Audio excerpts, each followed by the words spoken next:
Hello everyone. तो भाई कैसे हैं सभी लोग? आई होप आप बहुत ही अच्छे होंगे, स्वस्थ होंगे और सुरक्षित होंगे।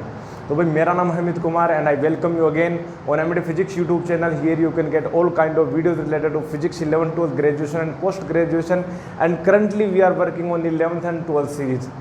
तो भाई स्टार्ट करते हैं। प्रीवियस लेक्चर में हमने 12th फिजिक्स में आपको बताया था कि इलेक्ट्रिक फील्ड लाइंस क्या होती हैं, उसके ऊपर कुछ न्यूमेरिकल्स किए थे, एग्जाम्पल्स हमने कंप्लीट हो गए थे और अपना जो सीरीज चल रहा है वो अपने पास चल रहा है इलेक्ट्रिक फील्ड। ठीक है, इलेक्ट्रिक फील्ड के बारे में हम अपना डिस्कशन कंटिन्यू कर रहे हैं। ठीक है, तो इलेक्ट्रिक फील्ड में हमने अब तक बहुत कुछ कर लिया है। कूलॉम्स लॉ कर लिया है, फिर हमने इलेक्ट्रिक डायपोल के बारे में आपको बताया। ठीक है, कंटिन्यूस चार्ज डिस्ट्रीब्यूशन के बारे में बताया, इलेक्ट्रिक फील्ड इंटेंसिटी के बारे में हमने बताया कि इलेक्ट्रिक फील्ड इंटेंसिटी कैसे कैलकुलेट करते हैं कंटिन्यूस चार्ज डिस्ट्रीब्यूशन के कारण। फिर हमने बताया इलेक्ट्रिक फोर्स लाइन क्या होती हैं। ठीक है, हाल ही में अपने कंप्लीट किया है इलेक्ट्रिक फोर्स लाइन। ठीक है, फोर्स लाइन के बाद में कुछ एग्जाम्पल्स भी हमने कर लिए थे। ठीक है, अब हम स्टार्ट करने जा रहे हैं आगे गॉस लॉ के बारे में। ठीक है, गॉस की जो थ्योरम है, गॉस की जो थ्योरम वो करेंगे इलेक्ट्रिक फील्ड में। ठीक है, हालांकि मैग्नेटिक फील्ड में भी अपने पास गॉस की थ्योरम आती है, बट पहले हम इलेक्ट्रिक फील्ड की चर्चा कर रहे हैं तो इलेक्ट्रिक फील्ड में गॉस थ्योरम करेंगे। गॉस थ्योरम करने से पहले हम ये देखेंगे कि इलेक्ट्रिक फ्लक्स क्या होता है। ठीक है, इलेक्ट्रिक फ्लक्स का क्या मतलब होता है, और इलेक्ट्रिक फ्लक्स करने से पहले हम आपको बताएंगे कि एरिया वेक्टर क्या होता है। ठीक है, क्योंकि हर एक जो टॉपिक है वो लिंक्ड रहता है फिजिक्स के अंदर। यही तो ब्यूटी है फिजिक्स की।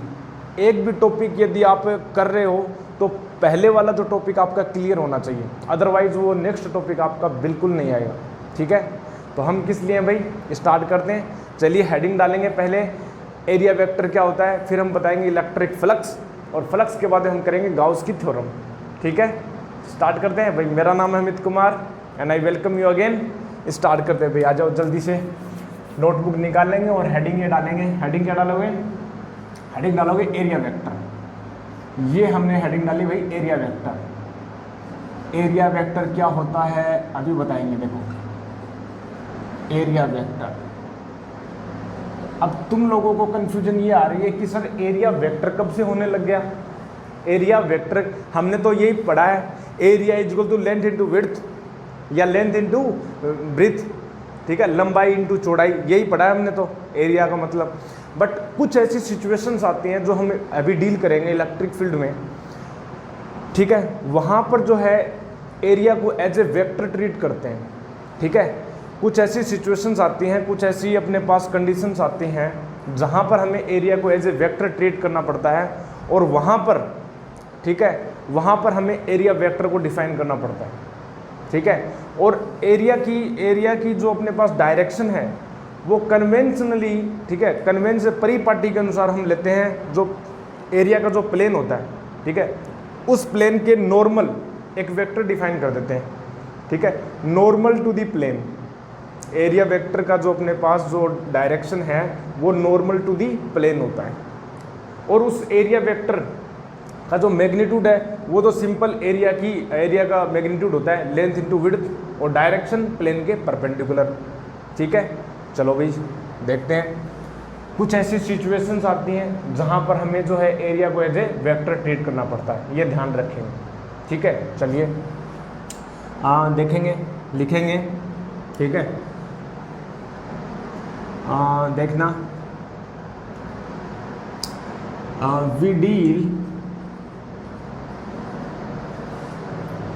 we deal to some situations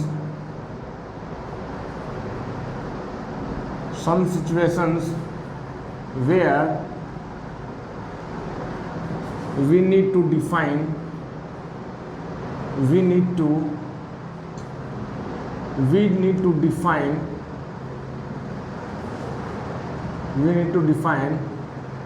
direction of area।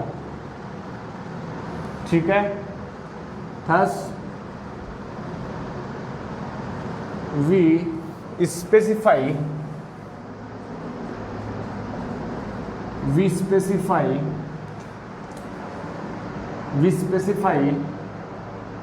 an area with a ठीक है, विद ए वेक्टर, ठीक है, जिसको हम बोलते हैं प्लेनर वेक्टर, ठीक है, या वेक्टर ये बोल सकते हैं, एरिया वेक्टर बोल सकते हैं, ठीक है। तो लिख लेंगे एरिया वेक्टर या प्लेनर वेक्टर, एरिया वेक्टर, ठीक है, which magnitude is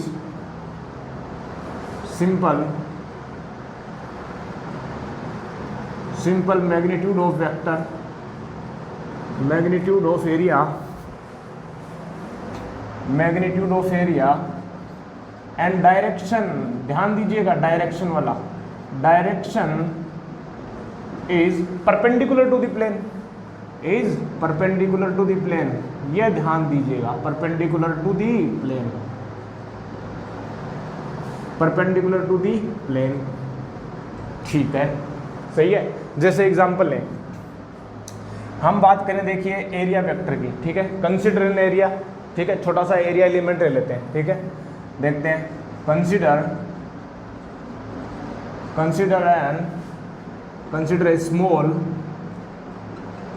a small area element ds, ठीक है, कैसे, देखिए एज शोन बिलो,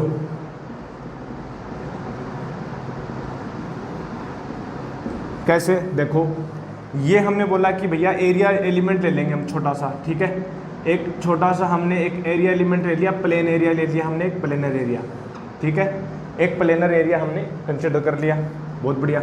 अब देखना जरा, ये एक प्लेन है, प्लेन सीट है ये, ठीक है, एक प्लेन सीट है, और इस सीट का जो एरिया है, इस सीट का जो एरिया है वो अपने पास दे रखा है ds, ठीक है, ये उसका जो एरिया है इसका, ठीक है, इसका जो एरिया है, इस सीट का जो एरिया है वो तो अपने पास है ds, ठीक है, और हमें तो निकालना है एरिया वेक्टर, तो एरिया जो वेक्टर होगा इसके करस्पॉन्डिंग जो हम एरिया वेक्टर डिफाइन करेंगे, एरिया वेक्टर जो होगा, ठीक है, वो हम डिफाइन करेंगे ds वेक्टर, एरिया वेक्टर जो है ds वेक्टर से डिफाइन करेंगे, एक छोटा एलिमेंट तो ds है, तो ds वेक्टर, और वो होगा उसका जो मैग्नीट्यूड और इसकी डायरेक्शन, और एरिया वेक्टर की डायरेक्शन जो है एक यूनिट वेक्टर से डिफाइन करते हैं n कैप, और ये n कैप जो है उस प्लेन के परपेंडिकुलर होता है।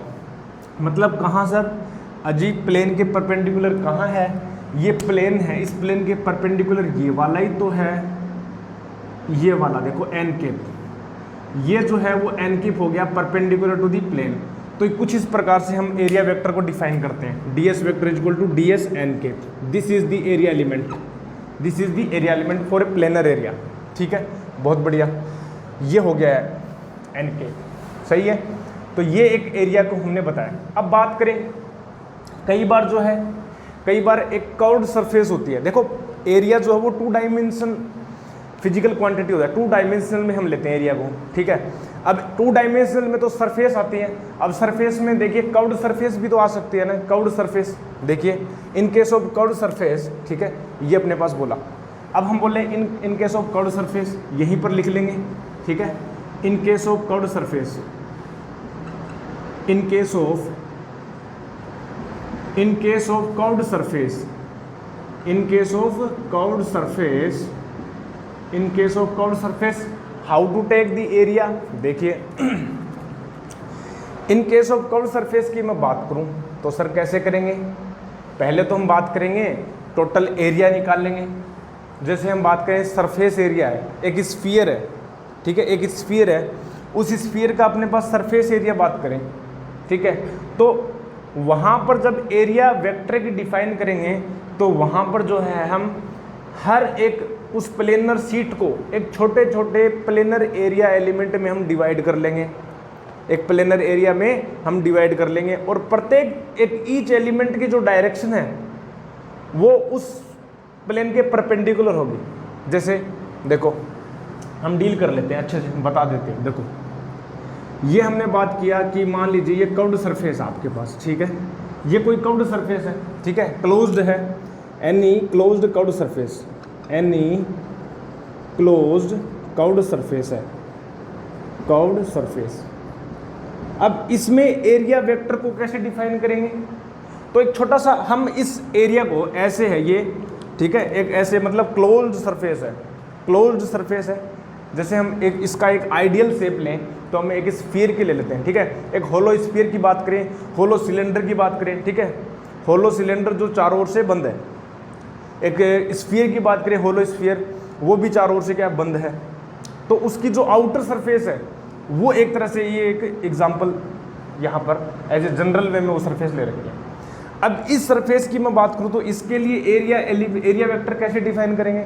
तो देखिए इस सरफेस की मैं बात करूँ, आउटर सरफेस की, तो हर एक सरफेस का एक छोटा छोटा पार्ट लोगे, हर एक पार्ट का जो डायरेक्शन है वो अलग अलग आएगा। बोल आएगा कि नहीं आएगा।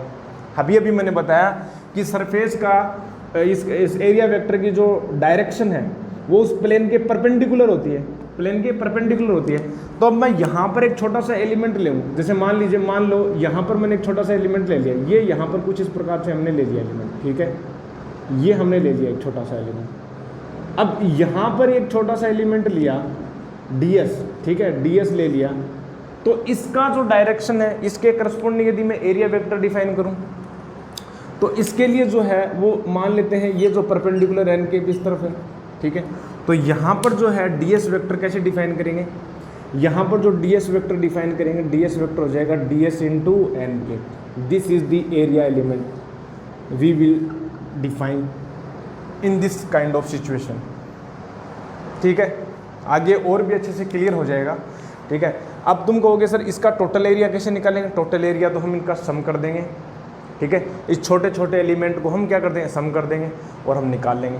एक पर्टिकुलर डायरेक्शन नहीं बोल सकते हम यहाँ पर, हर एक एलिमेंट की डायरेक्शन अलग अलग होगी, ठीक है। बहुत बढ़िया।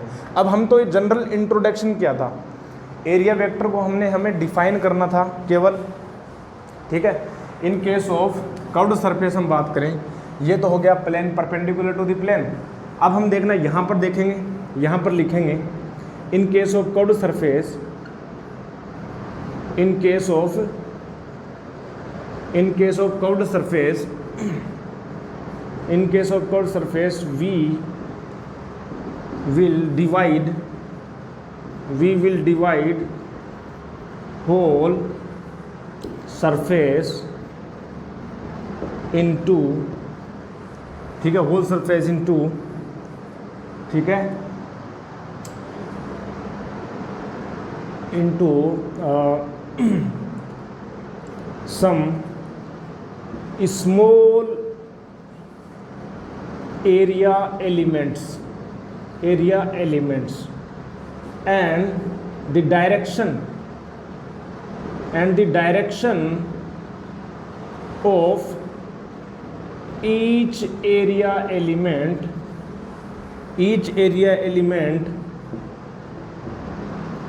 will be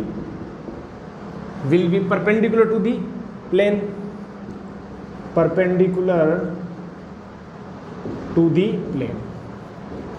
ठीक है। ये हमें कुछ बताना था आपको, एक छोटा सा इंट्रोडक्शन हमें बताना था कि एरिया वेक्टर क्या होता है, ठीक है।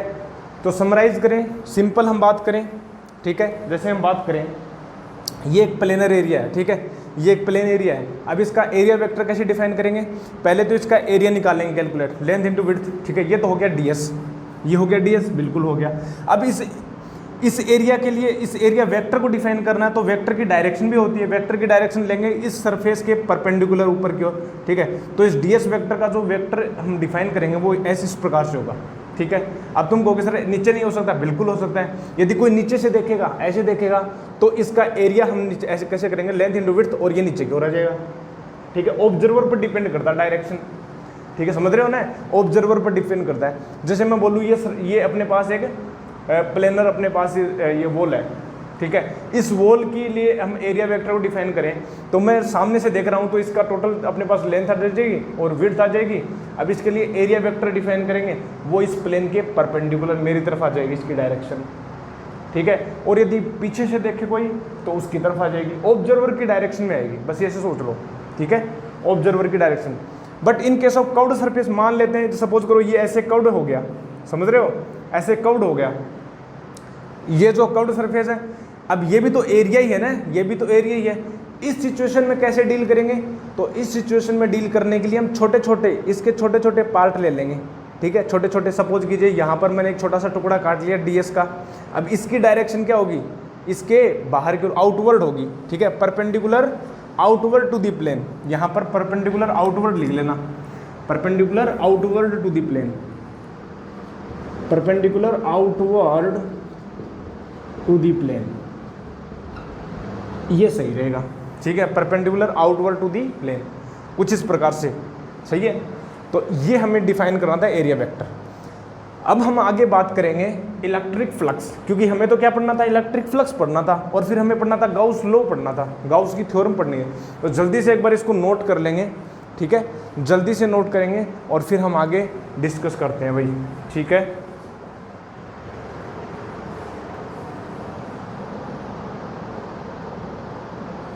चलिए भाई, बहुत बढ़िया, आ जाएंगे सभी के सभी, और हम इसको इरेज कर देते हैं। तो ये अपने पास हो गया एरिया वेक्टर। अब हेडिंग डालेंगे आगे इलेक्ट्रिक फ्लक्स। चलिए भाई, सभी के सभी आ जाएंगे। इलेक्ट्रिक फ्लक्स क्या होता है, what do you mean by electric flux, और फ्लक्स क्या होता है in general. In general flux क्या होता है, इलेक्ट्रिक फ्लक्स तो बाद में बात आएगी, पहले तो बात आती है सर इलेक्ट्रिक फ्लक्स में फ्लक्स क्या है। इलेक्ट्रिक तो हमें पता है, ठीक है, चार्जेस से रिलेटेड है। इलेक्ट्रिक फ्लक्स, अभी तक इलेक्ट्रिक फील्ड, इलेक्ट्रिक फ्लक्स यही बात करते आ रहे थे, इलेक्ट्रिक के बारे में पढ़ते आ रहे हैं। But what about the electric, what about the flux, flux क्या है। तो देखिए, बात करें फ्लक्स की, ठीक है, फ्लक्स जो है सिंपल हम बात करें, फ्लक्स एक काइंड ऑफ फ्लो को रिप्रेजेंट करता है, ठीक है, बहाव को रिप्रेजेंट करता है।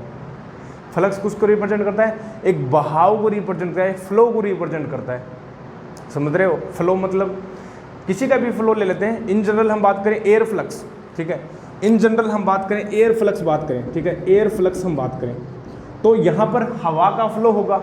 एयर फ्लक्स है ना, तो यहाँ पर हवा का फ्लो होगा। एक काइंड ऑफ हवा जो है वो बह रही है, ठीक है, और उस हवा के रास्ते में यदि आपने कोई सीट रख दी, एक प्लेन सीट रख दी, उस प्लेन सीट से वो हवा का जो फ्लो गुजरेगा तो तुम कहोगे वो फ्लक्स गुजर रहा है। तुम क्या क्या कहोगे, एयर फ्लक्स फ्लो हो रहा है वहाँ से, ठीक है। अच्छा, एयर फ्लक्स ही जरूरी है क्या सर, वाटर फ्लक्स नहीं हो सकता है, बिल्कुल हो सकता है वाटर फ्लक्स, ठीक है। एक पाइप है, उस पाइप में से वाटर फ्लो हो रहा है, ठीक है, यहाँ से सपोज करो वाटर फ्लो हो रहा है, ये वाला वाटर जो इस प्रकार से बह रहा है, ठीक है, यहाँ पर वाटर जो इस प्रकार से आ रहा है, ठीक है, हो रहा है बिल्कुल। अब ये क्या है, सरफेस है, ये सरफेस है। अब इस सरफेस से वाटर गुजरेगा ना, वाटर गुजरेगा तो तुम कहोगे वाटर फ्लक्स आ रहा है, क्या आ रहा है, वाटर फ्लक्स आ रहा है, बिल्कुल सही बात है। अब तुम कहोगे सर ये इलेक्ट्रिक फ्लक्स क्या है, इलेक्ट्रिक फ्लक्स क्या है, फिर हमें तो ये बताना है। देखिए,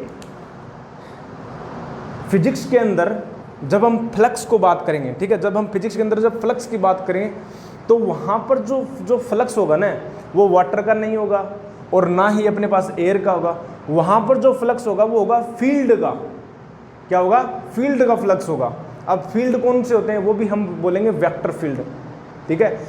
flux in the physics represent the flow of vector field, ठीक है। फ्लक्स क्या होगा, एक फ्लो वेक्टर फील्ड होगा। पहले बात तो फ्लो, फ्लक्स होता है फ्लो को रिप्रेजेंट करता है। बट फिजिक्स के अंदर जब फ्लक्स की बात करेंगे तो हम वेक्टर फ्लक्स की बात करेंगे, वेक्टर फील्ड के फ्लो की, ए फ्लो ऑफ वेक्टर फील्ड, तो वहाँ पर अपने पास हो जाएगा फ्लक्स।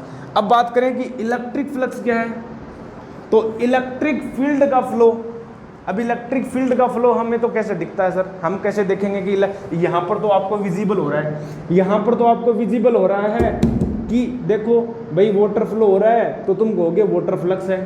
लेकिन what about the electric flux, suppose that यहाँ पर कोई सरफेस है और यहाँ पर इलेक्ट्रिक फील्ड फ्लो हो रहा है। अब तुम कहोगे सर इलेक्ट्रिक फील्ड कैसे दिखता, हमें तो नहीं दिखता। लेकिन हमने अभी भी बताया आपको इलेक्ट्रिक फील्ड लाइन क्या होते हैं। Electric field lines are the lines which visualize the electric field, ठीक है, which visualize a kind of imagination provide करती है electric field line, electric field line एक काइंड ऑफ इमेजिनेशन प्रोवाइड करती है इलेक्ट्रिक फील्ड के बारे में। कैसे? देखो देखो देखो, जैसे हम बात करें, मान ले तो यहाँ पर है ना, मान ले यहाँ पर कोई एक रोड ले रखी है, तूने क्या ले रखी है?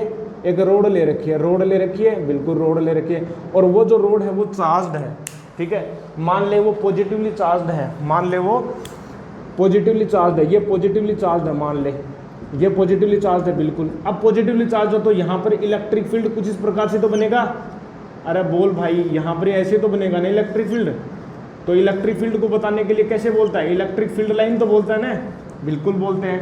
तो इलेक्ट्रिक फ्लक्स जो होगा वो फ्लो ऑफ इलेक्ट्रिक फील्ड होगा, या मैं ऐसे बोल सकता हूँ flow of electric field lines होगा थ्रू ए सरफेस।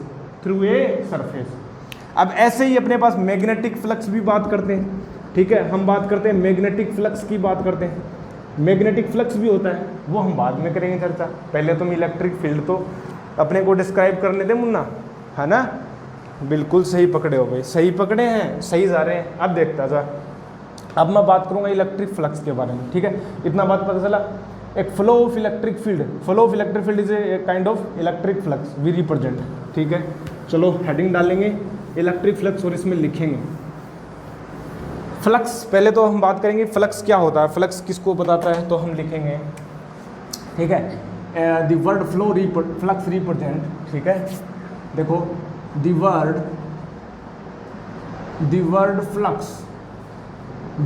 फ्लक्स जो है, the word flux represent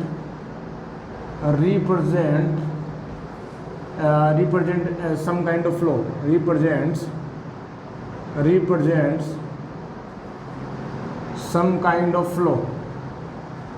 some kind of flow, सही बात है, काइंड ऑफ फ्लो को रिप्रेजेंट करता है, ठीक है। और ठीक है, इन फिजिक्स वी डील, ठीक है,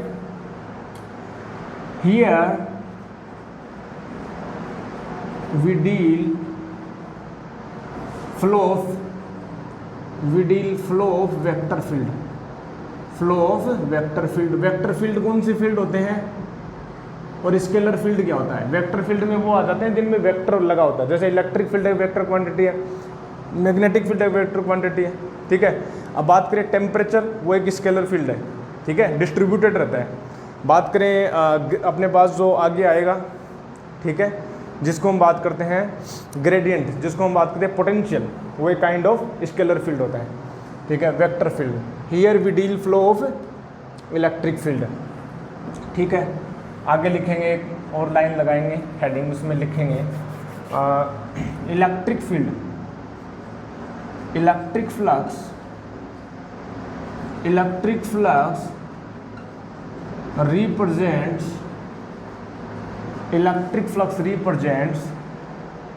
flow of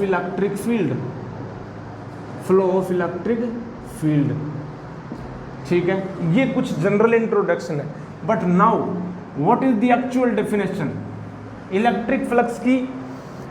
मैथमेटिकल अपन जो फॉर्म डिफाइन करेंगे तो वहाँ पर एक डेफिनेशन तो रिक्वायरमेंट होती है, बिल्कुल होती है, डेफिनेशन तो रिक्वायरमेंट होती है। तो वो डेफिनेशन क्या होगी? देखिए, इलेक्ट्रिक फील्ड को हम बताते हैं इलेक्ट्रिक फील्ड लाइन से। Electric field means electric field lines.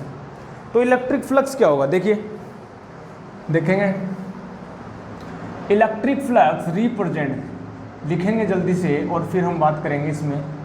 Electric flux is the number of field lines, ठीक है, which are passing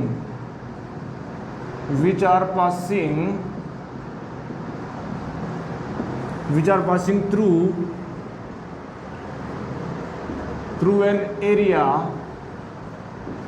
which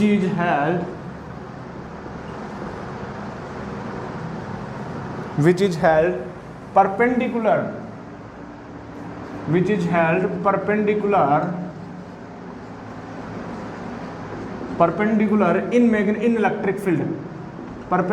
in electric field, in electric field, ठीक है।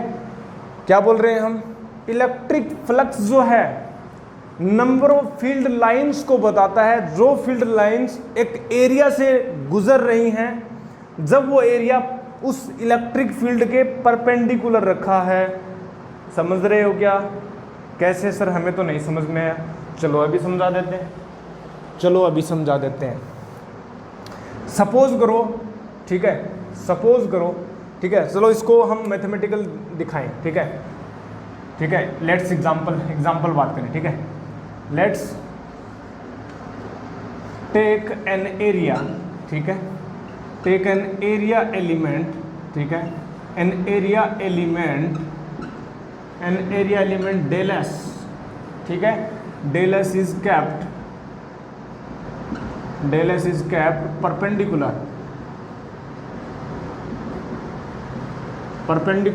इन इलेक्ट्रिक फील्ड,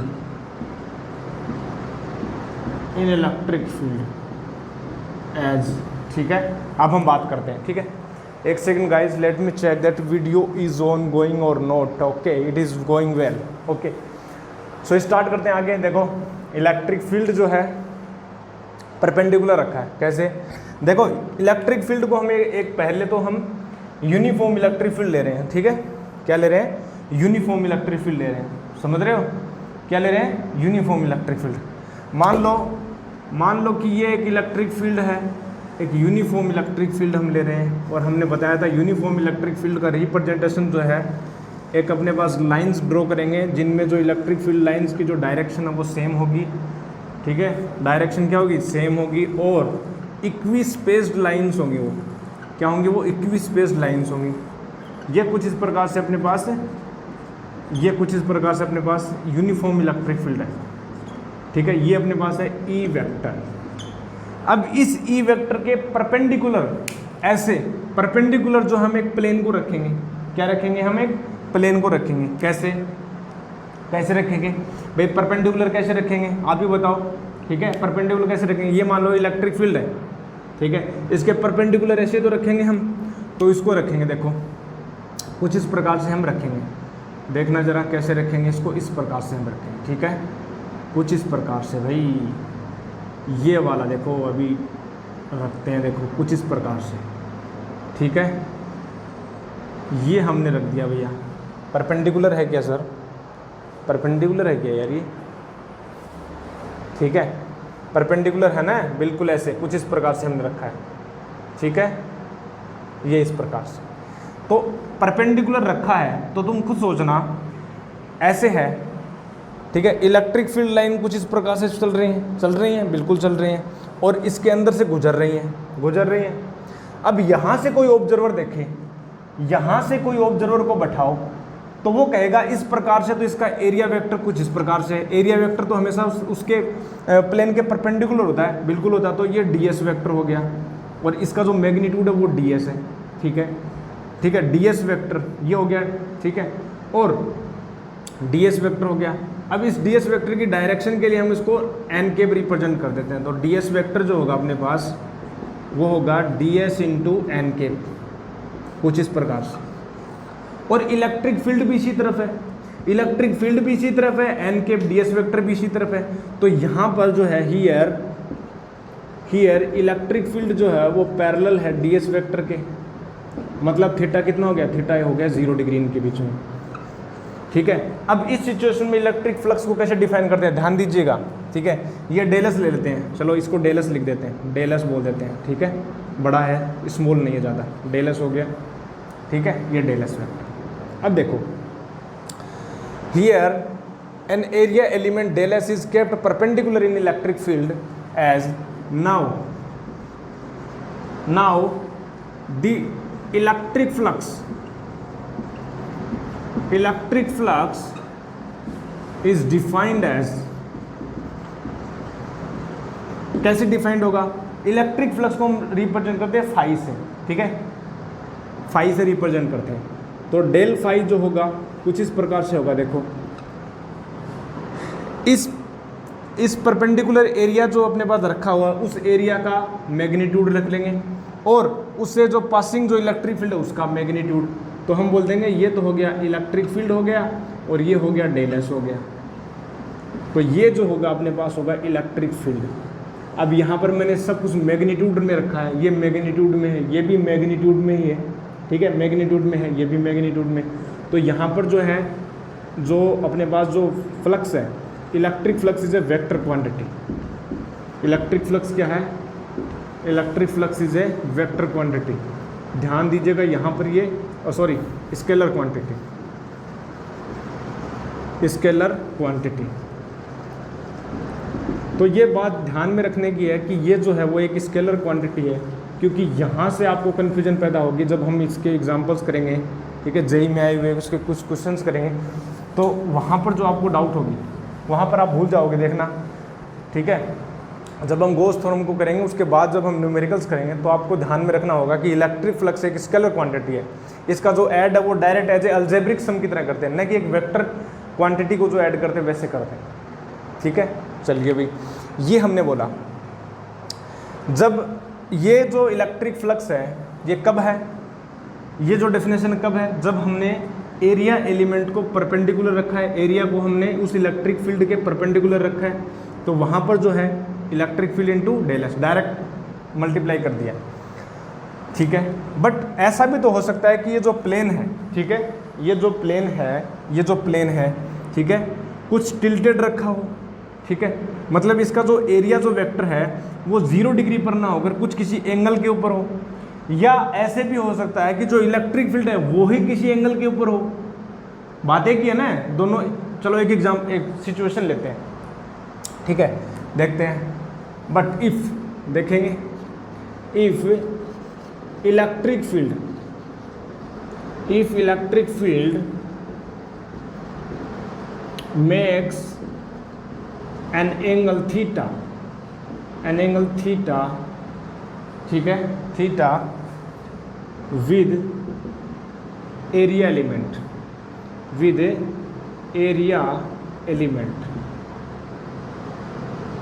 एज, कैसे, देखो मान लेते हैं, सपोज करो ये जो है कुछ, ठीक है, यहां पर लिख देते हैं थीटा विद एरिया, ठीक है, विद एरिया वेक्टर या एरिया एलिमेंट। कैसे? तो देखो कैसे, कुछ इस प्रकार से बताएंगे आपको। मान लो कि यहाँ पर कुछ एरिया अपने पास कुछ इस प्रकार से रखा हो, या इलेक्ट्रिक फील्ड कुछ इस प्रकार से है। मान लो कि इलेक्ट्रिक फील्ड कुछ इस प्रकार से है कि ये जो है वो थीटा एंगल के ऊपर है। कैसे है? थीटा एंगल के ऊपर। देखो कैसे हो गया, ये कुछ इलेक्ट्रिक फील्ड इस प्रकार से है, ठीक है, यूनिफॉर्म ही ले रहे हैं, ये बात ध्यान में रखने की बात है। हम जो है यूनिफॉर्म इलेक्ट्रिक फील्ड ले रहे हैं। हम कौन सा इलेक्ट्रिक फील्ड ले रहे हैं? यूनिफॉर्म इलेक्ट्रिक फील्ड ले रहे हैं। तो ये इलेक्ट्रिक फील्ड यूनिफॉर्म है, ठीक है। अब की बार जो है ये अपने पास हो गया एरिया वेक्टर, ठीक है ना। ये कुछ इस प्रकार से, ये यार बन नहीं रहा, कैसे क्या है, देखो ये वाला अब की बार, ठीक है। अब देखो इस सिचुएशन में क्या है, इस सिचुएशन में यदि मैं बात करूं तो यहाँ पर जो है हम जो है वो एन केप कुछ इस प्रकार से डिफाइन करेंगे। मतलब जो डी एस वेक्टर होगा वो होगा D S N cap, del S vector करो यहाँ पर, ठीक है। डेल एस वेक्टर जो होगा वो होगा डेल एस एन केप, कुछ इस प्रकार से एरिया वेक्टर दे रखा है, और यहाँ पर इलेक्ट्रिक फील्ड इस प्रकार से। और इन दोनों के जो बीच का जो एंगल है, इन दोनों के बीच का जो एंगल है वो अपने पास दे रखा है थीटा। यहाँ पर देखिए, यहाँ पर जो है इनके बीच का एंगल क्या है? थीटा है। मतलब ये वाला जो एंगल है इलेक्ट्रिक फील्ड और एरिया वेक्टर के बीच का एंगल है थीटा। तो इस सिचुएशन में क्या करेंगे, तो इस सिचुएशन में हमें दिमाग ये लगाना है। देखो यहाँ पर अपने पास डेफिनेशन क्या थी? डेफिनेशन ये थी which are passing through an area which is held perpendicular in electric field. वो एरिया लेना है हमें जो इलेक्ट्रिक फील्ड के परपेंडिकुलर हो, या इसको उल्टा भी बोल सकते हैं, वो इलेक्ट्रिक फील्ड लेना है जो उस एरिया के अलोंग हो, उस एरिया से पास करे। जैसे ये इलेक्ट्रिक फील्ड है, इस इलेक्ट्रिक फील्ड को यदि मैं दो कंपोनेंट में डिवाइड करूं, इस इलेक्ट्रिक फील्ड में एक इलेक्ट्रिक फील्ड कुछ इस प्रकार से करूं जो अपने पास ये इलेक्ट्रिक फील्ड इस प्रकार से है, बिल्कुल है। ये इलेक्ट्रिक फील्ड इस प्रकार से बिल्कुल है, ई वेक्टर। यदि मैं बोलूं कि इस इलेक्ट्रिक फील्ड का कंपोनेंट एरिया वेक्टर की डायरेक्शन में कितना है, एरिया वेक्टर की डायरेक्शन में जो कंपोनेंट है वो है ई कोस थीटा, और उस एरिया वेक्टर के परपेंडिकुलर कितना है, तो परपेंडिकुलर में है ई साइन थीटा। परपेंडिकुलर में कितना है, ई साइन थीटा, और ये क्या है, ई कोस थीटा, ये ई साइन थीटा होगा। बट हमें तो कौन सा इलेक्ट्रिक फील्ड लेना है, हमें तो वो इलेक्ट्रिक फील्ड लेना है, वो इलेक्ट्रिक फील्ड लेना है, ये इसको ऐसे बोल सकते हैं, वो एरिया वेक्टर लेना है जो उस इलेक्ट्रिक फील्ड के अलोंग हो, मतलब इलेक्ट्रिक फील्ड और एरिया वेक्टर एक ही डायरेक्शन में हो। तो एक ही डायरेक्शन में ई कोस थीटा आ रहा है, ई साइन थीटा, तो इसके परपेंडिकुलर आ गया, तो वो न हमें लेना नहीं है। तो अब की बार जो अपने पास जो डेफिनेशन हो जाएगी, यहाँ पर जो डेफिनेशन हो जाएगी वो हो जाएगी E cos theta, E into del S, E की जगह हमने ई कोस थीटा ले लिया, और डेल एस अपने पास डेल एस है ही, ये डेल एस हो गया, ठीक है। मतलब हम इसको ऐसे लिख सकते हैं, डेल फाई इक्वल टू हो गया E del S cos theta, ठीक है। अब now if I want to write in product of scalar product, ठीक है, in product of as a scalar product, if I want to write the electric flux, then how can I write del phi is equal to E vector dot del S vector, simple, by the using of definition of scalar product of any two vector। E vector electric field vector है, del S vector area vector भी एक vector है, दोनों का dot product करेंगे या scalar product करेंगे तो अपने पास ये आ जाएगी टर्म। तो ये जो है इन जनरल हम इसको डायरेक्ट रिमाइंड कर सकते हैं, ठीक है। डायरेक्ट हमें ये याद रख सकते हैं कि जब भी आपको इलेक्ट्रिक फ्लक्स निकालना है तो आपको सिंपल क्या करना है, E vector dot del S vector करना है, यानी E del S cos theta. यदि ये सिचुएशन है तो थीटा 0 डिग्री है तो कोस 0 की वैल्यू 1 होती है, और यदि कोई एंगल आर्बिट्ररी एंगल थीटा दे रखा है तो वहाँ पर जो है कोस थीटा की वैल्यू आ जाएगी, ठीक है। अब यदि थीटा 90 डिग्री हो तो 90 डिग्री कैसे, देखो सिचुएशन क्या होगी 90 डिग्री की, 90 डिग्री की सिचुएशन ये होगी, देखो ये जो थीटा है ना, थीटा एंगल किन किन के बीच में, ये ध्यान रखना, theta is angle between E vector and del S vector, ठीक है। Theta is angle between, theta is angle between E vector and del S vector, ये बहुत ही इंपॉर्टेंट बात है, ठीक है। मतलब जैसे मान लो कि इलेक्ट्रिक फील्ड कुछ इस प्रकार से फ्लो हो रहा है, ऐसे जा रहा है इलेक्ट्रिक फील्ड, ठीक है, इस प्रकार से फ्लो हो रहा है इलेक्ट्रिक फील्ड। यदि मैं उस इलेक्ट्रिक फील्ड के, ठीक है, उस इलेक्ट्रिक फील्ड के अलोंग यदि मैं प्लेन रखता हूँ, ये अपने पास क्या प्लेन है, उस प्लेन को इलेक्ट्रिक फील्ड की डायरेक्शन में रख दिया, तो इस सिचुएशन में जो इसका एरिया वेक्टर है वो ऊपर की ओर आएगा प्लेन के परपेंडिकुलर। तो यहाँ पर जो है उस एरिया जो वेक्टर है और इलेक्ट्रिक फील्ड जो उनके बीच का जो एंगल बनेगा वो हो गया 90 डिग्री, तो यहाँ पर 0 फ्लक्स गुजरेगा, कोई फ्लक्स नहीं गुजरेगा। ये तो ऑब्वियस बात है यार। यदि मैं इस प्लेन को यदि मैं ऐसे रख लेता हूँ, ठीक है, इस प्लेन को यदि मैं उस इलेक्ट्रिक फील्ड के परपेंडिकुलर रखता हूँ तो ज़्यादा से ज़्यादा फ्लक्स जाएगा। आपने देखा होगा जब आप बाइक पर बैठे हैं, ठीक है ना, ठंडी ठंडी हवा चल रही है, आप बाइक पर बैठे हैं, पीछे बैठे हैं, ठीक है, और आपने कोई भी एक कागज़ का टुकड़ा, ठीक है, कागज़ का टुकड़ा आपने ऐसे रखते हो तो सिंपल जो अपने पास कोई फोर्स फील नहीं कर रहा है क्योंकि फ्लक्स गुजर नहीं रहा, ठीक है। लेकिन जो यदि आप जो आप उसका एंगल बढ़ाने लग जाते हो, ठीक है, और परपेंडिकुलर कर लेते हो तो हवा के, ठीक है, हवा के परपेंडिकुलर है ये, तो हवा के परपेंडिकुलर तो ज़्यादा फोर्स फील करेगा क्योंकि फ्लक्स ज़्यादा गुजरेगा, एयर फ्लक्स ज़्यादा होगा। तो वही सिचुएशन है यहाँ पर भी, ठीक है। तो ये हमने बात की इलेक्ट्रिक फ्लक्स के बारे में। सिंपल आपको ध्यान में रखना है, ये जो हमने केस लिया, ये हमने जो केस तब लिया है जब इलेक्ट्रिक फील्ड यूनिफॉर्म हो, क्या हो, यूनिफॉर्म हो, ठीक है। और ये हमने एक प्लेनर एरिया लिया, एक प्लेनर एरिया लिया, बिल्कुल। लेकिन जब नॉन यूनिफॉर्म हो तब क्या करेंगे सर, तब भी हम बताएंगे आपको। पहले इसको नोट कर ले मुन्ना जल्दी से मेरे, चलो भाई हो गया नोट, ठीक है। इसको इरेज करते हैं और हम आगे बात करते हैं जब नॉन यूनिफॉर्म इलेक्ट्रिक फील्ड हो तब कैसे सोल्व करेंगे इसको, ठीक है। नॉन यूनिफॉर्म इलेक्ट्रिक फील्ड हो तब कैसे सोल्व करेंगे इसको, इलेक्ट्रिक फ्लक्स कैसे काउंट करेंगे, कैसे निकालेंगे, कैसे सोल्व करेंगे, देखेंगे।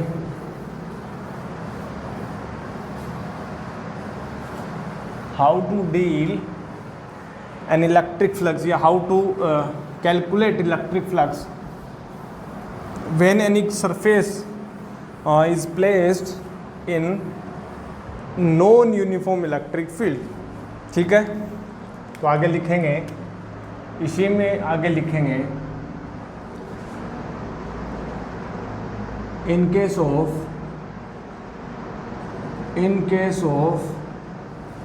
Non uniform, in case of non uniform electric field, non uniform electric field, in case of non uniform electric field कैसे कैलकुलेट करेंगे सर? ठीक है, नॉन यूनिफॉर्म इलेक्ट्रिक फील्ड का मतलब क्या होता है? नॉन यूनिफॉर्म इलेक्ट्रिक फील्ड वो फील्ड होता है जिसमें प्रत्येक पॉइंट, जिस रीजन में इलेक्ट्रिक फील्ड के हर एक पॉइंट के ऊपर या तो उसकी डायरेक्शन चेंज हो जाए या उसका मैग्नीट्यूड चेंज हो जाए या दोनों चेंज हो जाए, तो वो जो फील्ड होता है वो नॉन यूनिफॉर्म फील्ड होता है। तो वहाँ पर डायरेक्शन भी चेंज हो सकती है, मैग्नीट्यूड भी, या दोनों भी चेंज हो सकता है। तो इस सिचुएशन में हमें क्लोज सरफेस को एनकाउंटर करते हैं, एक क्लोज सरफेस को डील करते हैं। ठीक है, वी कंसीडर, ठीक है, in case of non uniform electric field we consider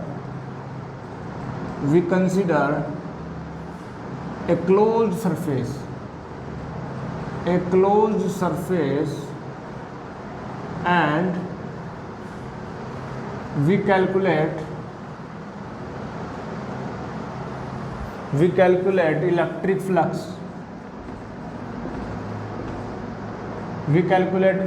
flux, ठीक है। कैसे?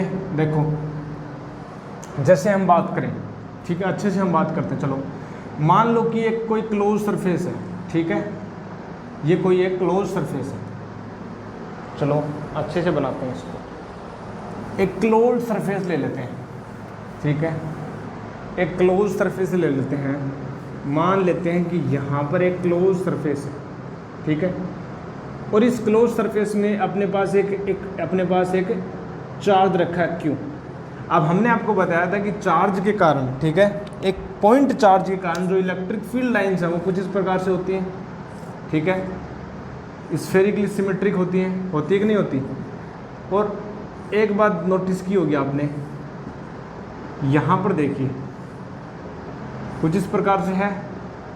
अब आप कोई भी सरफेस का एक पॉइंट ले लो, इस सरफेस के ऊपर कोई भी एक पॉइंट ले लो, वहाँ पर जो है इलेक्ट्रिक फील्ड का जो मैग्नीट्यूड भी डिफरेंट है और उसका जो डायरेक्शन है इलेक्ट्रिक फील्ड का वो भी अलग है, ठीक है, वो भी अलग है। देखो ये कुछ इस प्रकार से, ठीक है। ये तो देखो एक एग्जांपल लेते हैं। यहाँ पर जो एक छोटा सा हम एरिया एलिमेंट ले लेंगे ds, ठीक है, यहाँ पर हम ले लेंगे ds, ले लिया, ये हमने बोल दिया ds1 ले लेते हैं। और मान लेते हैं कि इसका जो अपने पास जो है डायरेक्शन जो है वो कुछ इस प्रकार से n1 कैप है, और यहाँ पर जो इलेक्ट्रिक फील्ड है, ठीक है, वो इलेक्ट्रिक फील्ड तो आउटवर्ड ही होगी ना, तो यहाँ पर इलेक्ट्रिक फील्ड हम बोल लेते हैं यहाँ पर E1 वेक्टर है, और ये एंगल मान लेते हैं θ1 है कि नहीं है, बिल्कुल। तो इन केस ऑफ, ठीक है, वी कैलकुलेट इलेक्ट्रिक फ्लक्स। कैसे हम कैलकुलेट करेंगे? तो जो total electric flux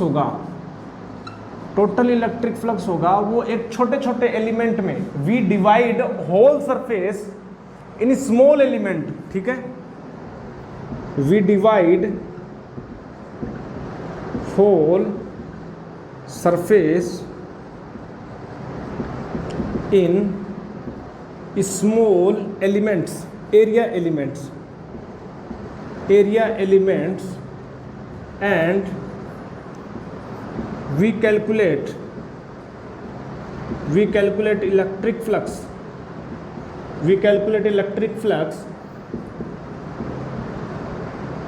through each area element,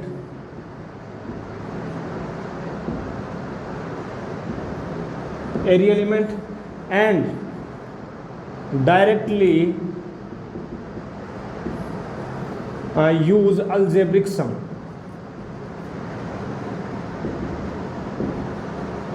कैसे, देखो सिंपल अलजेब्रिक सम निकाल देंगे भैया, phi 1 plus phi 2 plus phi 3 plus dash dash plus phi है, ठीक है।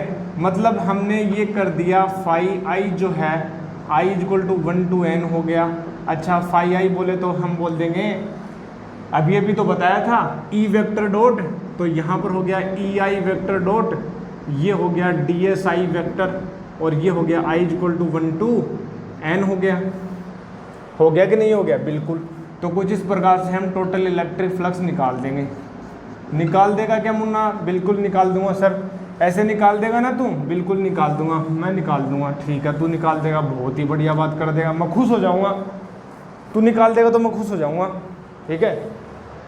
अब देखो ये तो हमने बताया, छोटे छोटे हमने एलिमेंट में डील कर दिया। अब यदि कंटिन्यूस एलिमेंट ले ले, छोटे छोटे एकदम छोटे छोटे टाइनी ले लें, ठीक है। अब देखो कंडीशन क्या है, इफ ds एलिमेंट जो वो टेंड्स टू 0 हो एंड नंबर ऑफ एलिमेंट जो वो टेंड्स टू इनफाइनाइट हो। समझ रहे हो? मतलब जो सरफेस है कर्व्ड, एकदम छोटे छोटे एकदम पास पास हमने छोटे छोटे एलिमेंट ले लिए, ठीक है, और नंबर ऑफ एलिमेंट की संख्या बढ़ा दी, तो वहां पर एज ए काइंड ऑफ ये जो इंडिविजुअल सम है ये इंटीग्रेशन में चेंज हो जाएगा, ठीक है। तो होगा क्या, तो जो अपने पास जो समेशन होगा, मतलब जो समेशन होगा, ठीक है, समेशन हमने क्या किया, हमने ये किया कि एन आई टेंड्स टू हमने कर दिया इनफाइनाइट और डी एस टेंड्स टू हमने कर दिया 0, ठीक है। तो यहाँ पर जो ई आई जो वेक्टर, ठीक है, देन ई आई वेक्टर डॉट अपने पास डेल एस वेक्टर, सॉरी यहाँ पर डेल एस वेक्टर करना था यार, ठीक है। ये छोटे छोटे जो अपने पास क्या है, थोड़े बड़े लेंथ के हैं, ये ध्यान देना मेरे बच्चे, ये बड़े लेंथ के हैं, ठीक है। ये क्या है, बड़े लेंथ के हैं, डेल एस वेक्टर। अब यहाँ पर एप्रोप्रिएट जो होगा सिंबल वो डी एस वेक्टर होगा, ठीक है। समझ नहीं रहे तुम, मैंने ये जो डेल एस लिखा ना, ये थोड़ा लार्ज एरिया है, ठीक है, और डी एस जो होता है ना, D S very tiny area है, ठीक है, वेरी माइक्रो लेवल में चला जाता है, ठीक है। तो यहाँ पर जो है डेल एस जो आई वेक्टर जो है वो चेंज हो जाएगा किस में, ये चेंज हो जाएगा अपने पास इंटीग्रेशन में, और यहाँ पर हो जाएगा ई वेक्टर और डी एस वेक्टर, ठीक है। यहाँ पर आई इंडिविजुअल ना होकर एक कंटिन्यूस फॉर्म ले लेगा, क्योंकि उस एरिया एलिमेंट के ऊपर इलेक्ट्रिक फील्ड को कॉन्सेंट्रेट कर सकता हूँ मैं।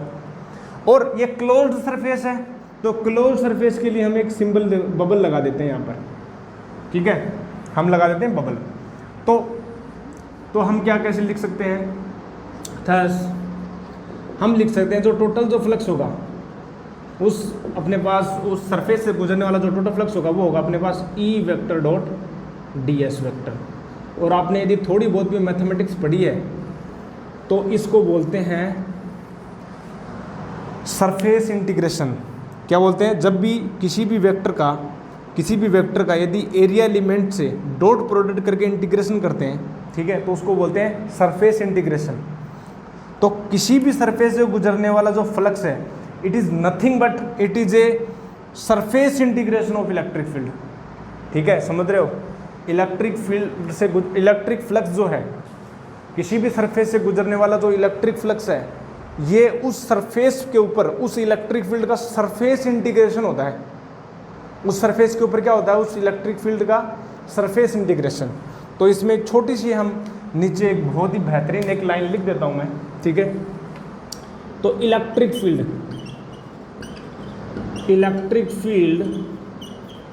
ठीक है, इलेक्ट्रिक फ्लक्स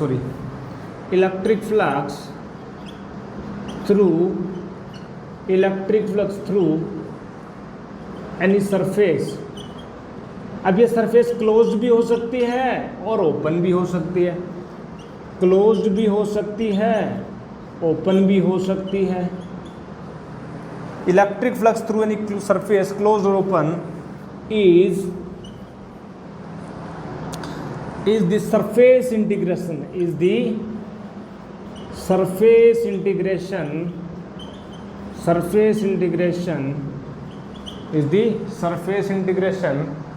ठीक है, over the surface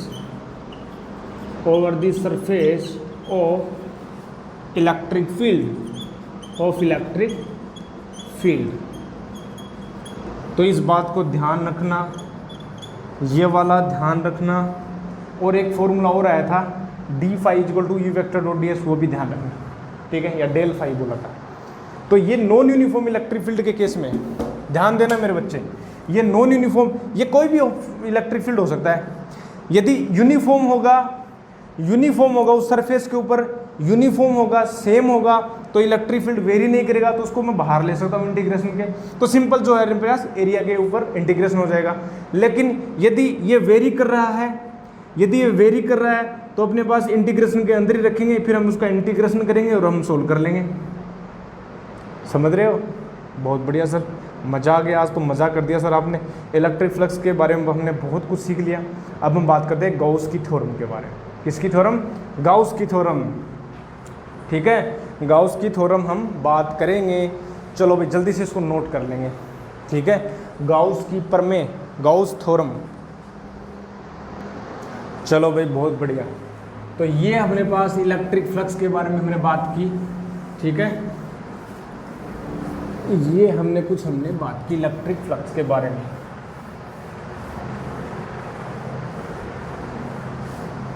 ठीक है, इलेक्ट्रिक फ्लक्स की यहाँ पर डेफिनेशन कंप्लीट होती है। इसके क्वेश्चन जो हैं हम बाद में लेंगे, जब हम गॉस लॉ के बारे में हम अच्छे से बता देंगे आपको, ठीक है। एक साथ हम इसके सारे क्वेश्चंस लेंगे, गॉस थ्योरम के साथ साथ हम इसके सारे क्वेश्चंस हम ले लेंगे। समझ रहे हो? चलो बहुत बढ़िया।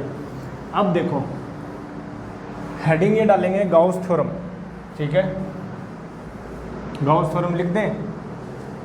चलो बहुत बढ़िया भाई, गॉस थ्योरम लिखते हैं। चलो हेडिंग डालेंगे, हेडिंग ये डालेंगे कि Gauss theorem, GAUSS, Gauss theorem. Gauss की प्रमेय क्या है, या गॉस का लॉ भी बोलते हैं इसको। गॉस ये कहता है, देखो ध्यान दीजिए इसका स्टेटमेंट क्या होता है। अकॉर्डिंग टू, ठीक है, अकॉर्डिंग टू गॉस, ठीक है, अकॉर्डिंग टू गॉस, ठीक है, ये कहता है कि ये रिलेशनशिप देता है, किस किस रिलेशनशिप, ठीक है ना, रिलेशनशिप किस किस के बीच में है। ये जो रिलेशनशिप है ये तुम्हारे बीच में और हमारे बीच में नहीं है, ठीक है, वो रिलेशनशिप अपनी अलग है, ठीक है ना। यहाँ पर ये जो गॉस की जो रिलेशनशिप ये देता है अपने पास इलेक्ट्रिक फ्लक्स के बारे में, इलेक्ट्रिक फ्लक्स और चार्जेस के बीच में, ठीक है। गॉस की जो थ्योरम है वो एक रिलेशन प्रोवाइड करती है अपने पास फ्लक्स में और चार्जेस के बीच में। कैसे, वो भी देखेंगे। देखो according to Gauss the flux, ठीक है, the electric flux, the electric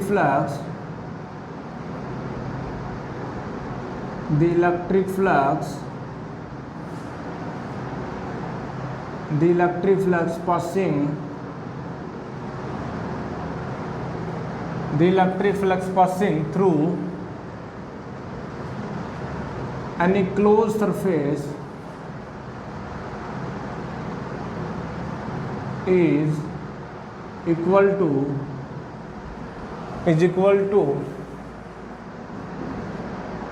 1 upon epsilon naught times 1 upon epsilon naught times the net charge, the net electric charge enclosed by that surface, ठीक है। मतलब ये बोलना चाह रहा है कि जो फाई, जो नेट जो फ्लक्स होगा, ठीक है, या टोटल फ्लक्स होगा, ठीक है, वो होगा उस सरफेस के अंदर enclose charge upon epsilon not. ये इसकी एक छोटा सा इसका स्टेटमेंट है, और हमें पता है किसी क्लोज सरफेस से, बट वी नो that जो फाई टोटल जो होता है, टोटल जो फ्लक्स होगा वो हम इसको लिख सकते हैं ई vector dot D S vector से, ठीक है। सो ऊपर वाला जो टर्म है उसको हम ऐसे लिख सकते हैं कि E vector dot D S vector is equal to होगा क्यू एनक्लोज्ड अपॉन एप्सिलॉन, ठीक है। ये अपने पास जो है गाउस की थ्योरम है। सिंपल से सिंपल बात की हमने, ठीक है। ये बोल रहा है किसी भी क्लोज्ड सरफेस से गुजरने वाला, किसी क्लोज सरफेस से गुजरने वाला जो टोटल फ्लक्स है, टोटल इलेक्ट्रिक फ्लक्स है, वो जो होगा 1/एप्सिलॉन naught times into total charge present in that close surface, ठीक है। और ये इस बात पर डिपेंड नहीं करता कि वो क्लोज सरफेस की शेप कैसी है, एनी शेप हो, कोई भी शेप हो सकती है, ठीक है। It doesn't matter whatever kind of shape you are taking, either spherical, close होनी चाहिए बस, स्फेरिकल हो सकते हैं, सिलेंड्रिकल हो सकती है, आर्बिट्ररी कोई भी शेप हो सकती है, ठीक है। कोन टाइप हो सकती है, क्लोज कोन हो सकती है, कुछ भी हो सकती है, ठीक है। ये अपने पास है E vector dot D S Q enclose upon epsilon not time, समझ रहे हो, ठीक है। तो मतलब मैं यहाँ पर एक बात लिख दूँ, एक बात मैं ये लिख सकता हूँ कि ये जो सरफेस है कोई भी आकृति की या कोई भी शेप की हो सकती है, ठीक है। The close surface can be of any shape, ठीक है, सही बात है। और यहाँ पर एनक्लोज जो चार्ज है वो टोटल चार्ज है, और ये इलेक्ट्रिक फ्लक्स है, ठीक है, ये इलेक्ट्रिक फ्लक्स है। अच्छा, हम इसको प्रूफ कर सकते हैं क्या? बिल्कुल कर सकते हैं इसको प्रूफ हम कर सकते हैं, और हम करेंगे भी, ठीक है, हम इसको करेंगे भी, और तुम देखोगे, देखो प्रूफ देखो इसका, क्या हम इसको प्रूव कर सकते हैं? बिल्कुल कर सकते हैं जी। देखो इसको प्रूफ हम कर सकते हैं, तो प्रूव करने के लिए सबसे पहले हम क्या करेंगे, क्लोज्ड सरफेस लेंगे। तो मान लो, ठीक है, for simplicity we take spherical shape, ठीक है। चलो फॉर प्रूविंग, ठीक है, लेट्स टेक ए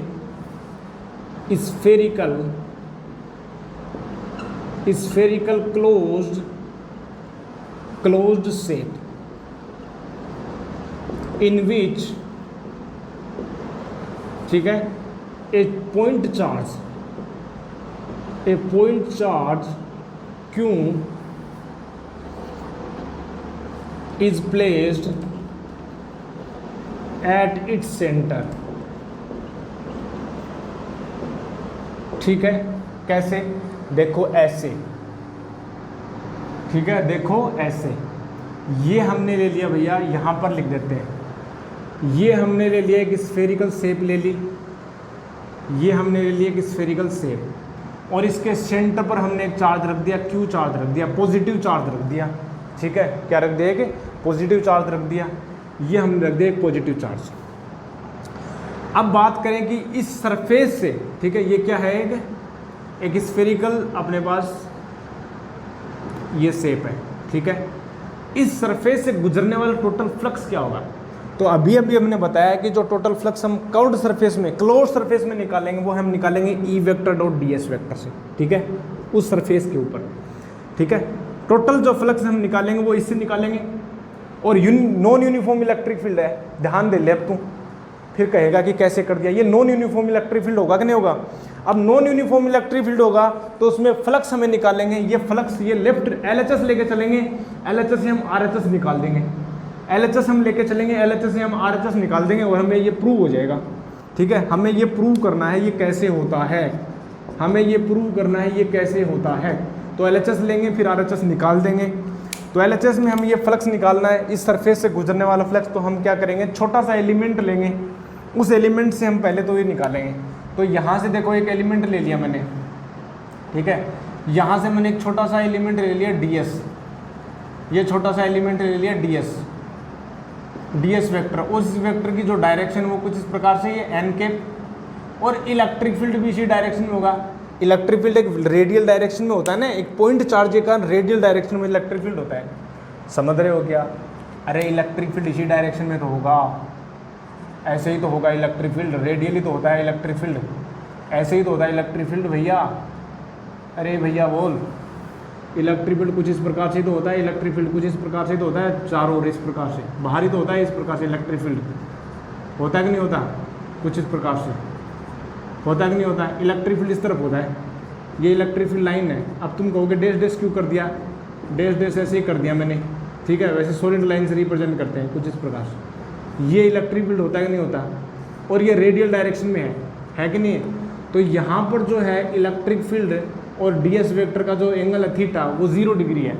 तो यहाँ पर देख, टेक LHS, टेकिंग LHS क्या लेंगे, देखो LHS हम लेंगे E vector dot ds vector हम लेंगे। तो देखना जरा, यहाँ पर हम करेंगे E ds कोस थीटा, ठीक है, E ds कोस थीटा। अब एक बात बता, थीटा तो 0 डिग्री है, थीटा तो 0 डिग्री है, तो कोस 0 की वैल्यू हो जाएगी 1, यानी E ds आ गया। अब ये मैग्नीट्यूड है, ठीक है, ये मैग्नीट्यूड है। यहाँ पर इलेक्ट्रिक फील्ड की वैल्यू कितनी होती है, मान लें कि इसकी रेडियस है वो r है, इसकी रेडियस क्या है, r है। तो किसी पॉइंट चार्ज के कारण r डिस्टेंस पर जो इलेक्ट्रिक फील्ड होता है वो होता है 1/4 पाई एप्सिलॉन नॉट, उस चार्ज की वैल्यू q/r², और ये होता है ds। समझ गया, बिल्कुल समझ गया sir. 1/q/4 pi epsilon not बाहर आ जाएगा और r भी बाहर आ जाएगा, क्योंकि ये सारी क्या कांस्टेंट है, ये सभी कांस्टेंट टर्म है, और ये हो गया ds, और ये सरफेस है, ठीक है। ये ds एक स्मॉल एरिया एलिमेंट है, उस स्मॉल एरिया एलिमेंट का इंटीग्रेशन करेगा टोटल सरफेस के ऊपर, तो टोटल जो एरिया बन जाएगा अपने पास वो बन जाएगा, देखना जरा, q/4 pi epsilon not r², और ds बन जाएगा s, और s जो होता है वो किसी स्फीयर का जो टोटल सरफेस एरिया होता है वो होता है 4 पाई r²। तो 4 पाई r² से 4 पाई r² कैंसिल आउट हो गया, और ये हो गया अपने पास q/एप्सिलॉन नॉट। और यहाँ पर जो अपने पास जो इस प्रकार से रिजल्ट आया, यानी ये आया E vector dot ds vector is equal to q enclose यानी upon epsilon naught. This is the result we have proven, ठीक है, okay. But in case of कोई डाइलेक्ट्रिक मीडियम रख दिया जाए तब क्या हो जाएगा, ठीक है। बट इफ, ठीक है, there is a dielectric media, if there is a dielectric media, there is a dielectric media, ठीक है, of dielectric constant, of dielectric constant epsilon r, तब क्या होगा, तब हम देखना, तब इसका रूप और आकार क्या होगा, देखना जरा, E vector dot ds vector जो हो जाएगा वो हो जाएगा q/एप्सिलॉन नॉट इंटू एप्सिलॉन r। तो ये अपने पास गाउस की थ्योरम कुछ इस प्रकार से हो जाएगी, सही है, समझ गया मुन्ना, बिल्कुल समझ गया होगा, ठीक है। इसकी कुछ प्रॉपर्टीज़ हैं। पहली बात प्रॉपर्टी तो ये है कि जो सरफेस जो है वो किसी भी शेप की हो सकती है। पहली बात, इसके अंदर जो चार्ज है वो टोटल चार्ज लेंगे, मान ले कि +5 कूलम है, -5 कूलम है, ठीक है, तो इन दोनों का सम लेंगे, ठीक है। टोटल चार्ज पहले कैलकुलेट, टोटल चार्ज है ये क्या है, टोटल नेट चार्ज है ये, और ये इलेक्ट्रिक फ्लक्स। मीडियम होगा तो एप्सिलॉन r और आ जाएगा, ठीक है। शेप कोई भी हो सकती है, ठीक है। यदि इस क्लोज सरफेस के बाहर कोई चार्ज रखा हो, तो यदि इस क्लोज सरफेस के बाहर यदि कोई चार्ज रखा हो तो उसके कारण जो नेट इलेक्ट्रिक फ्लक्स होगा इस सरफेस से, नेट इलेक्ट्रिक फ्लक्स होगा वो 0 होगा, क्योंकि जितना अंदर जाएगा उतना ही बाहर निकल जाएगा, समझ रहा है। तो ये हो गया, ठीक है। और ठीक है, ये प्रॉपर्टीज़ हैं कुछ इसकी इलेक्ट्रिक गाउस लॉ की, ठीक है। तो ये अपने पास गाउस की थ्योरम थी, बहुत ही इंपॉर्टेंट थ्योरम है, ठीक है, बहुत ही इंपॉर्टेंट थ्योरम है, बहुत ही इंपॉर्टेंट, समझ गया। अब ये हमने गाउस का कंप्लीट कर लिया, इलेक्ट्रिक फ्लक्स आपको बता दिया, और एरिया वेक्टर हमने बताया। नेक्स्ट लेक्चर में जो है इसके रिगार्डिंग जितने भी क्वेश्चंस हैं, जितने भी न्यूमेरिकल्स पॉसिबल हैं जो जेई के हैं, ठीक है, नीट में आए हुए, या जो अपने पास बोर्ड के एग्ज़ाम है, ठीक है, बोर्ड में हम स्पेशली फोकस कर रखा है, तो बोर्ड के जो एग्ज़ाम वो सारे क्वेश्चन हम कवर कर लेंगे, ठीक है।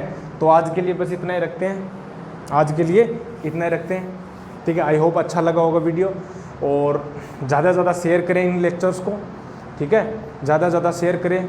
हमारी पहुँच यही है कि जो भी बच्चा बोर्ड एग्ज़ाम में, ठीक है, यदि क्लास नहीं अटेंड कर पा रहा तो यहाँ से हम टोटल नोट्स हम लिख सकते हैं, ठीक है, नोटबुक से प्रॉपर आप स्टडी कर सकते हैं सीरीज़ वाइज में, ठीक है। सीरीज़ वाइज में हमने नोट्स प्रोवाइड कर रहे हैं, सीरीज़ वाइज में हम फिजिक्स पढ़ा रहे हैं 11th और 12th की, ठीक है।